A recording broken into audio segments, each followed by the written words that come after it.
Hey, how you doing? Okay, so we're live for this since they're Thursday releases. Yay. Even though both of these movies are, this movie's been in Springfield for about a week or so now. Book of Henry actually is coming here tonight for the first time. But if you want to get the notifications about when we do go live, just subscribe to us. You can subscribe to us on our channel at youtube.com/Stone Gremlin Productions, and we do have super chat enabled on here, which is a thing you can buy into to make your chats, because we can see the Yeah, no shit. we Jesus. can see the chat log How right much? next to How us. much did I miss? Not much. Good God.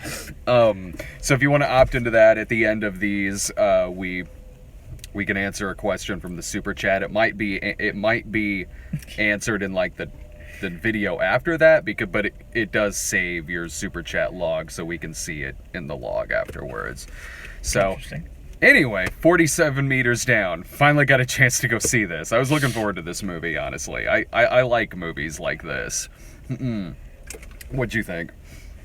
I thought it was pretty. There was some. I mean, there's a lot of stuff that doesn't work in it. Mm-hmm. But the moments that are tense are really, really tense. There's something visceral, I think, in every human being to drown, die. Death by drowning is something I think is a scary thought for anybody. And I mean, obviously, the title of the movie is 47 meters down because that's how far they end up being down. Although they could have pulled an assault on Precinct 13, or it's not actually 47 meters down. Right. But yeah, I mean, it's just such a small cast. They keep it realistic. They keep it taut. There's not a lot of extemporaneous stuff going on. This is probably the easiest role Matthew Modine has had. Just talking. Yeah.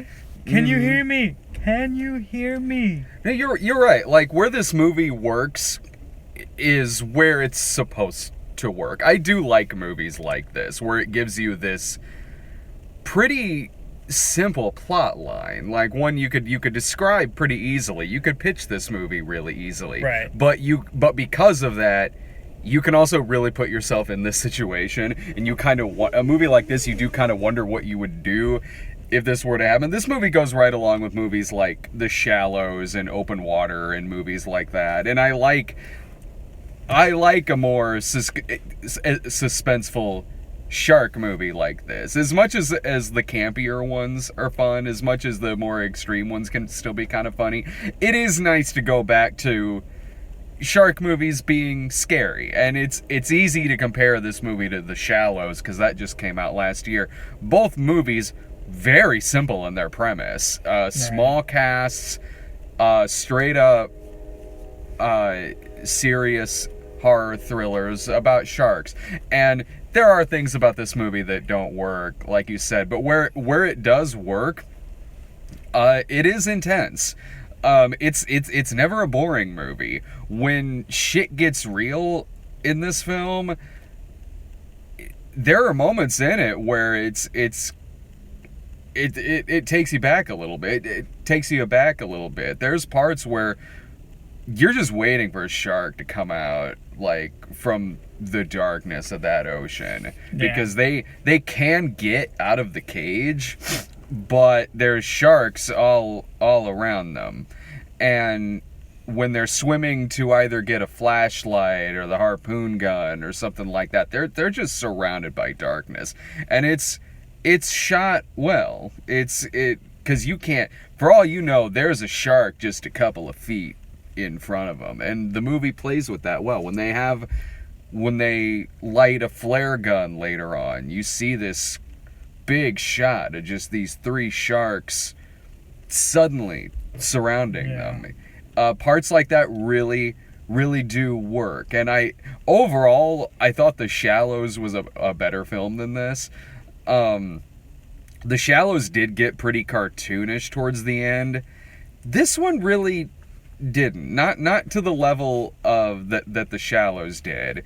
There's good shots in this movie where when you see a character climbing up towards a boat, and then they're just snatched back into the water by a shark. Yeah. And while you're expecting, something's gonna happen, a shark's gonna come out, it's gonna bite someone, pull them back. It's well done. Stuff like that in this movie works. It works where it's supposed to work. What were some issues you had with it? I think at times the sharks look kind of hokey. As far as like the CGI was, I mean, it's subpar. You can tell it's not a big budget film. Yeah. And I mean, there's a whole boyfriend subplot that, I mean, it's not a huge part of the movie, but it doesn't really. They could have completely crossed that out, and the movie would have been fine. They didn't really need to shoehorn that in. But really, I mean, those are really just more minor gripes than anything else. The scenes that really got me were when she's crossing open ocean and it cuts to first person view and all you have is just a flashlight in front of you, and you see nothing except just what's 5 feet in front of your face. That gets pretty tense when you're waiting for something to happen. I thought that was really well done on those, and it's not. It didn't feel like it was. It's not a long movie. No, It's a quick set. They keep the plot points going, to where you're not just like, oh my god, when is this gonna end? Yeah, no, I never felt like that in this movie. I never did. And while there are shots in this movie that are great, like the one you said, where they're just over that open canyon and everything, and you don't know if some severed head is just gonna fly out in front of her. There are shots like that are really good, but there are other parts of the movie where you can feel how low budget it is. And you don't expect a movie like this to be big budget by any means. You don't. But there are parts where it does kind of work against the movie a little bit. A few parts the sharks were a little hokey, but at the same time, in this day and age, we're kind of used to shit like Ghost Shark. So in this, I mean, it looks perfect. There's part like there is some bad CG with the cage and the hooks and everything. The opening credits as well are super cheap. The opening credit sequence looked like it was typed up in about 30 seconds with the first font they picked out over some random just footage they have in the water.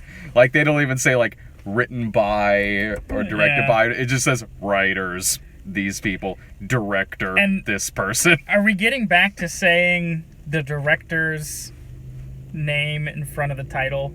Like, the director's name was, I can't remember what his name was. Johannes something. Johannes is, I think, 47 meters down, like he like a presentation type thing. I mean, it's not a big deal. I was just like, oh, well, that's something you don't hardly see anymore. So well, maybe I do see that sometimes nowadays, but sometimes I do. It's usually with someone who's been around for about 40 years. Like fucking Dario Argento or something. Yeah, George Romero or John Carpenter. Yeah. Like, this person's name was before, and my first thought was like, I don't recognize this director's name, but maybe he has done he's done some foreign flicks or something that I'm just not aware of or anything like that. I don't know. Yeah, maybe I have seen something else from this guy, but off the top of my head, I can't think of it. Another edge that The Shallows has over this movie too is Blake Lively was much more of an interesting character than the characters in this movie. Yeah. This movie is suspenseful because the situation they're in sucks. Like, it is. And it's well shot enough to where it carries it. But the characters aren't that good. Like, I mean, they're serviceable. They're there to move the plot along. Yeah, and while Claire Holt, is that the blonde? Claire Holt, I believe it is, yeah. She's fine. She's fine. Mandy Moore, and this is less Mandy Moore, because I've seen her in plenty of things where she's been perfectly fine in. This has nothing to do with her as an actress or anything like that. The character she plays in this movie, her dialogue is 90% just, she's there to say stuff like, I'm scared. Kate, I'm scared. What do we do? That's a shark. He just hit the cage. Oh my God, I'm scared. They're not going to find us. They're just going to leave. It is all stuff like that. And whether it's repeating that she's scared 100 times, she's also there to point out things to the audience. Like, she'll say out loud things that she sees, even though we can see it ourselves. Right. She's like, a harpoon gun, a tank, a shark. Like, I'm like, that's for our blind audience who can't actually watch the movie. It's she's that character, and it gets a bit obnoxious a little bit. Nothing to where I was always entertained by this film. I was, but the movie works because, again, it's a situation that sucks, and it's easy to be in suspense while you're watching something like this. It's not the most perfectly well written shark movie that you could see. It's not. There is a false ending that actually didn't work too, like, it wasn't too bad. Like, I was like, oh, okay. Mm-hmm. There's a little bit of foreshadowing earlier in the movie, and then when it happens, you're like, there it is. So when it got to that, and this is spoiler territory here. When it got to that point, and you're right, it does telegraph it. Yeah. It does. When it got to that point, I was like, are we doing... This is just the ending of The Descent. But then it goes on a little bit longer after that. Yeah. It's not exactly the ending of The Descent, but kind of. It's slightly happier than the ending of The Descent. Depending on what version of The Descent you're watching, I guess. I always watch the bleak one, because fuck that. Oh, yeah, same here. The bleak one's the best. Yeah. Nobody gets out alive. You shouldn't have gone down in a fucking cave in the first place. That's your first mistake. Yeah. Stay above ground where the light is. Exactly. So basically, don't go in the water and don't go in caves. Don't go in the water, don't go in caves. This movie's got both. It's got both water and the caves, and you should be staying out of both of them. You die like we do in Springfield in a random shooting. That's yeah, exactly. Or alcohol poisoning. Yeah. Or hit and run by a drunk driver. That's, oh man, you know what? And even like when it was kind of reminding me of The Descent there at that one point, I was thinking in my head like, man, if they had Neil Marshall, I think is his name, if they had him directing this movie, man, you could really do some beautiful cinematography with this film. And again, there's like, you could take some screen grab and you could take parts of this movie, and actually most of them are probably in the trailer, that look good. But other parts of it looks low budget, which it is. It looks like a low budget film that, honestly, 75% of this movie looks like it's made for TV. But if you went like full like Descent cinematography on this, like from beginning to end, or even some like, man, if you want to get really ambitious with this, even some like, you could go like full on like 2001, like really ambitious cinematography with a movie like this. Not that you should walk into this movie expecting that. I'm not saying that at all. But man, Kubrick is just fucking you just half to death right now, just going, what did he just fucking say? No, I'm not saying. Yeah, no. I'm not saying it should. I'm not saying you should expect that out of this movie. But yeah, like if it went like just really moody ass shit, like you had that Monolith music playing when she's going over that giant cave, or that giant canyon below her and stuff like that. You remember that scene? Okay, all right. Like the Thus Spoke Zarathustra. That. Yeah, like, okay. How about a lesser example? How about like if it had shots in it like that skydiving scene from that recent Godzilla movie that came out. Okay. You know, that's really what I'm saying. That's like something like that. Like, you really could have done that with a movie like this, in this where you don't know what is just 5 feet in front of you. You don't even know how far the ground is gonna go. Right. Like when they're over shit like that. But again, that's just. I don't. That's a big budget movie. Instead of going sweeping, they went cramped and claustrophobic is what they did. They kept it in this little area. Yeah. And I don't know if that was a budgetary decision or if it was just a yeah. But, which is fine. Yeah, it's not like it doesn't like hurt the film so much. You're just like, man, this is just completely unwatchable. But yeah, that would be insane to see, like the crazy shots, you know. Like David Fincher directed this movie. You know, because we've all seen the coming up from below shot, and they parodied Jaws in the opening part where in the opening credits. I mean, like I said, the first person view is pretty good the way they did that. But then there was a lot of tight shots on her face that actually worked pretty good. You could just watching her emote as opposed to talking, and those shots were done because you kind of it's hard to do because she's got the full mask on, so they kind of shoot it from an angle where you can see the mask center camera, and then to the side you see her eye and mouth and stuff. I thought that worked pretty good. That worked good. I would have liked to have seen some like Halloween type stuff where you could just randomly see like a shark just in the background or something like that. Like just float by. Or even like, you know, her face, bad connection. Very bad. Her face like right here, but then in the back maybe like a shark coming up, like Michael Myers coming out of the hallway. That's why shark movies are kind of it's starting to lag. Okay, we better wrap this up then.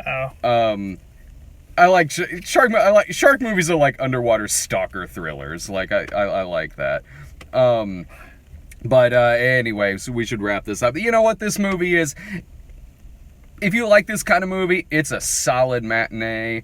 If you want to wait and watch it as a rental or anything, it would be a really solid rental as well. That's how I'd recommend this. Yeah, it's probably a rental. I don't know if there's anything really amazing about it to where you're like, oh, you got to see this in the theater. Especially as cramped and closed in as it is, you don't need the big screen to kind of get the feel of the film. Like I said, they keep it close, so like I said, you can watch it on your TV at home and still get the tension and kind of crank up the audio on it and sure. Yeah. Yeah, it's fine. It's a perfectly serviceable movie. So, all right, I got time to kill, and I'm gonna go see The Book of Henry. See ya. Adios.